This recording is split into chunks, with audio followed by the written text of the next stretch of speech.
बच्चियों से से ये ऐसे ही होता था। तो उसने जब बनाया तो उसको लोगों ने कहा कि ये यहाँ के राजा जिसे फिरौन कहा जाता था, उसका नाम थीसस था, उसके सामने इसे पेश करो। जब पेश किया तो वो बहुत खुश नहीं हुआ और इस पे ध्यान देने की आवश्यकता है। जो उसने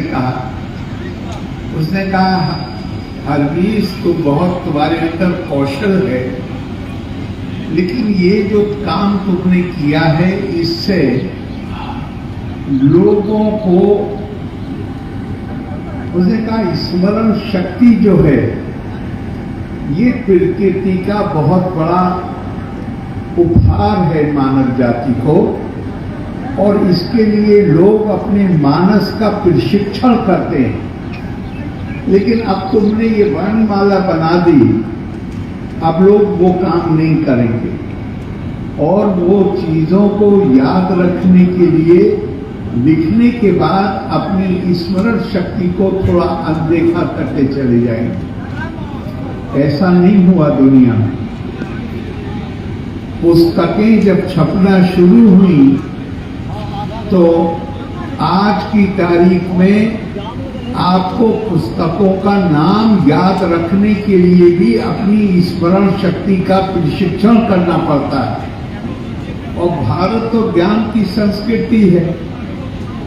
हमारे यहाँ तो अगर जैसे किसी व्यक्ति के अंदर कोई विशेष गुण होता है, समाज के अंदर भी विशेष गुण होता है। भारतीय समाज का विशेष गुण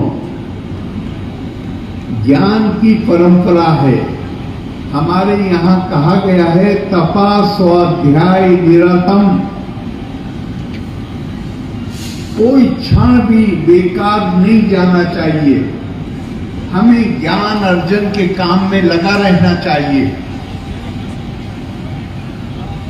और ये ख्याति भारत की आज नहीं, जिसे मध्यकालीन युग कहा जाता है, उससे पहले भी जो किताबें लिखी गई हैं उसमें दुनिया ने स्वीकार किया है कि भारत ज्ञान का केंद्र है, ज्ञान की संस्कृति है।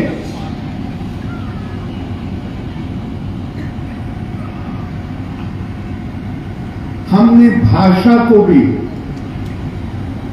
मां सरस्वती का वाहन माना।